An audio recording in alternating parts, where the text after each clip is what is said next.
This is the parallel RL circuits experiment. Let's begin with the procedure session. Step 1. Make sure we measure all the resistors using this experiment. We have the main resistor R1, 3.3k ohm over here. And then we have the two sense resistors. They are all 47 ohms. So RS1 here, and then the second sense resistor there. Make sure to measure their actual values. We don't have other equipment such as LCR meter, so for this inductor we just use 33 millihenry in the calculation. But for resistors, make sure you use the measured values in calculation. And then we need to measure the resistance of the inductor, called a winding resistance. So first of all, let's measure this. I have already built this circuit. As shown here, we have the source connect between there and here. This one connect to the positive terminal, negative terminal, and this one is the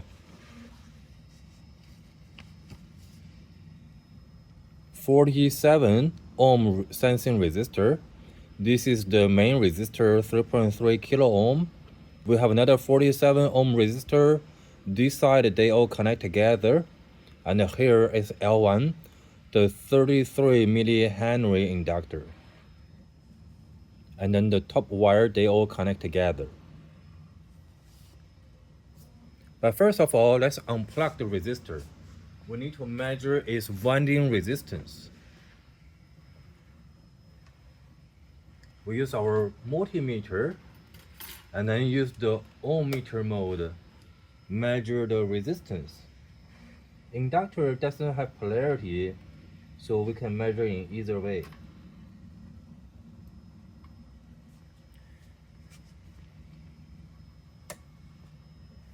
So this inductor has a resistance of 32.2 ohms. So the resistance is 32.2 ohms.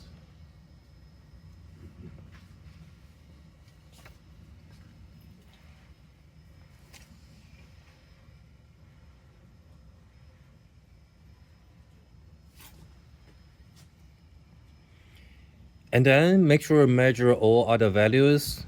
This one we just use 33 millihenry. And then let's measure the voltage for R1, RS1, and RS2. Now let's configure the function generator. We need a function generator that produces a 6 volt peak-to-peak voltage with a 5.0 kilohertz frequency. The frequency has been configured, so it's 5 kilohertz. But let's calibrate the voltage. So currently this points to 1 volts. We only have 3 divisions, so 3 volts. We need to increase the voltage to 6 volts.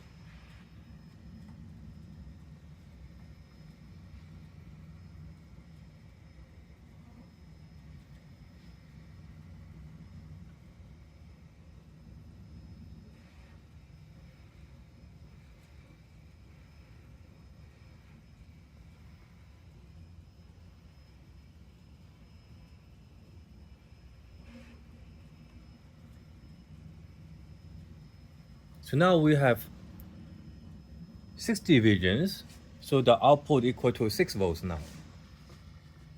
Let's move this to the center and then connect the output to our circuit.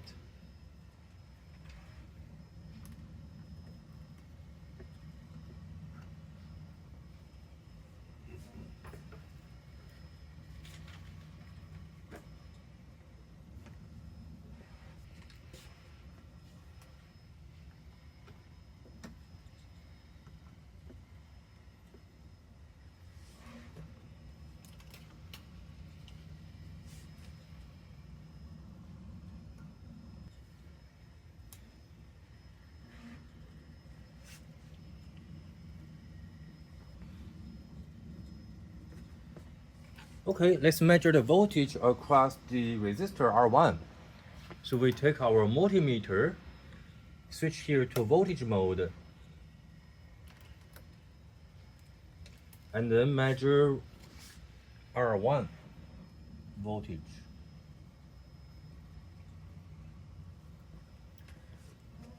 The resistor R1's voltage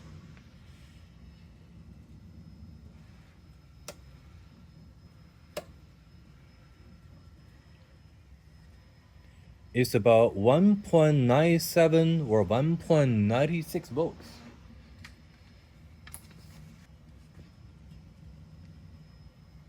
So the voltage across R1 is about 1.94 volts.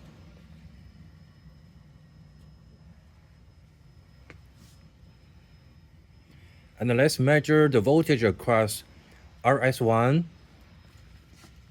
So we're gonna unplug that and then measure the voltage across this resistor. This is a small voltage, so we can use the smaller voltage range.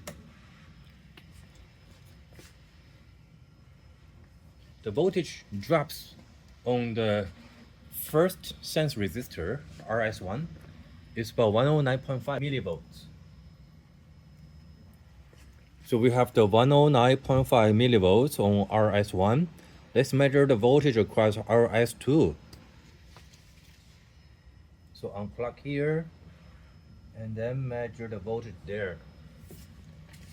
The voltage drops on the RS2 is 102.4 millivolt.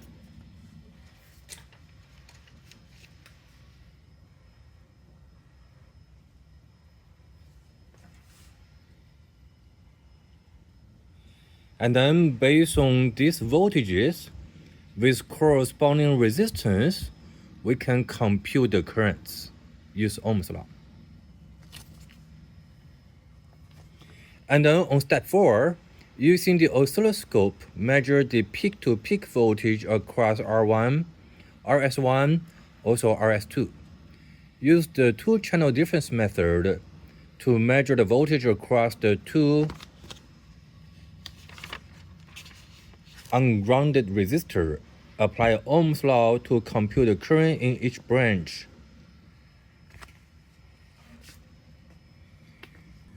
So for the inductor, we just use the nominal value, 33 millihenry. Now we are going to measure the voltage drops for R1, RS1, and RS2.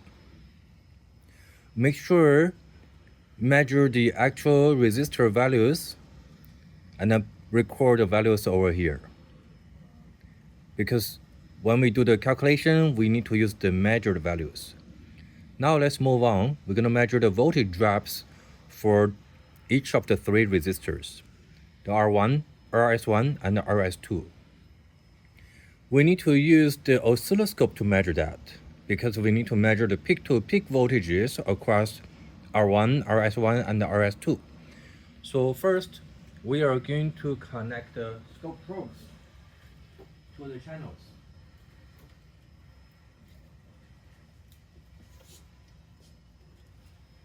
So we use the scope probes. Channel 1 connects to here. Connect the scope probe to channel 1.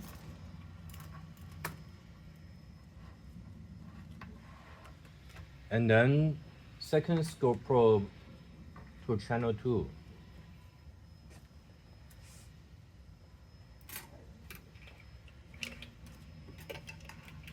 Let's measure R1's voltage first. So R1's voltage, we can simply use channel 1 to measure it. So let's connect that here. This is the resistor R1.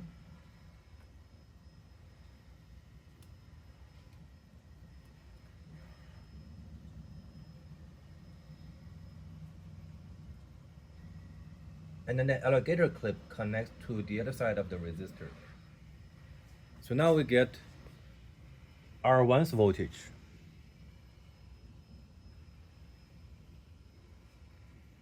So this is pointing to 1 volt, and we have 1, 2, 3, 4, 5, 5.8 volt.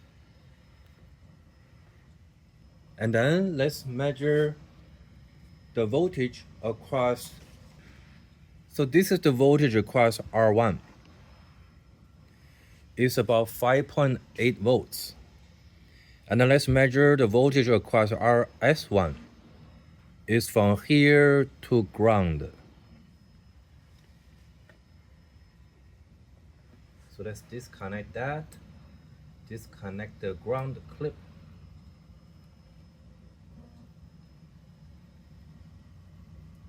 We put that here, and then this one to the other side of the resistor.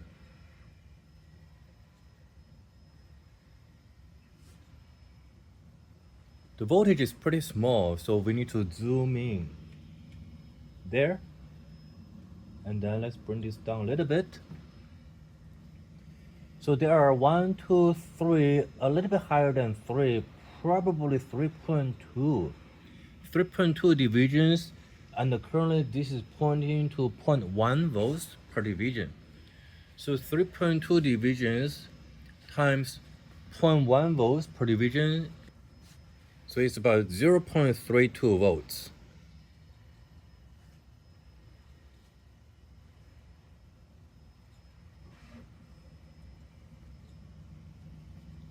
And now let's measure the voltage across the inductor, also the second sensing resistor.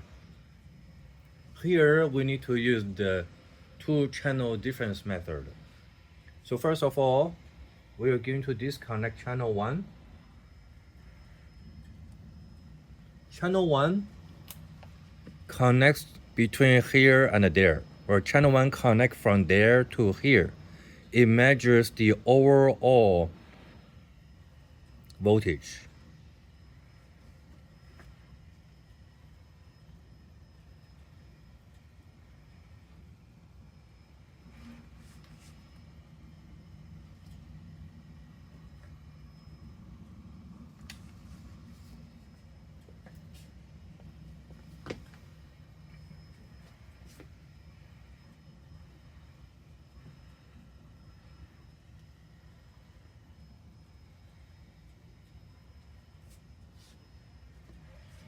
And the channel 2 measures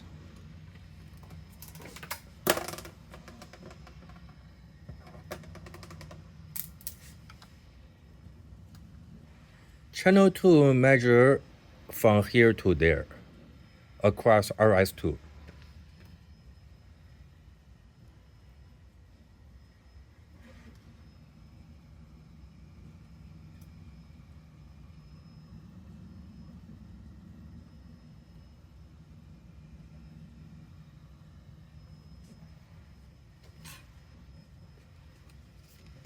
Now let's change the scale here.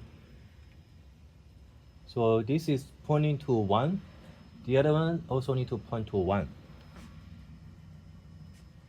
So the voltage across everything is channel 1, and that equals to 1, 2, 3, 4, 5, close to 5.8 volts again.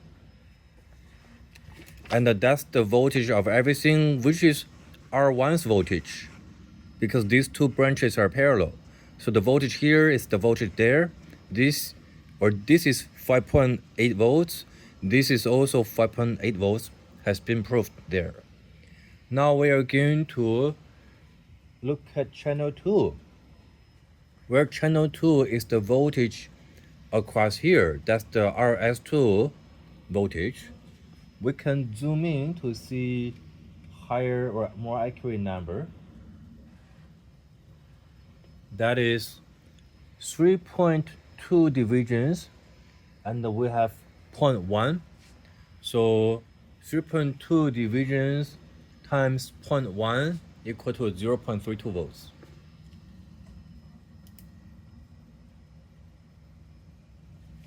And then now we're gonna change here back to the previous one. So both scales, both knobs pointing to the same scale. Now we are going to use the difference feature and then make sure pull this knob. Let's bring this upward a little bit so we can read this better. The division we have 1, 2, 3, 4, 5, 5.8 again. 1, 2, 3, 4, 5, 5.8 volts.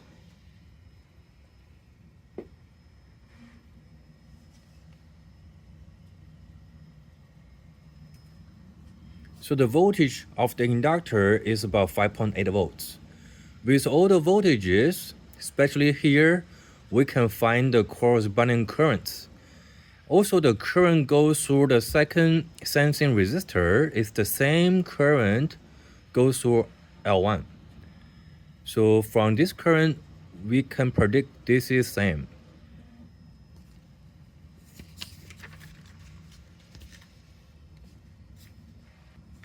And this is the end of the demonstration.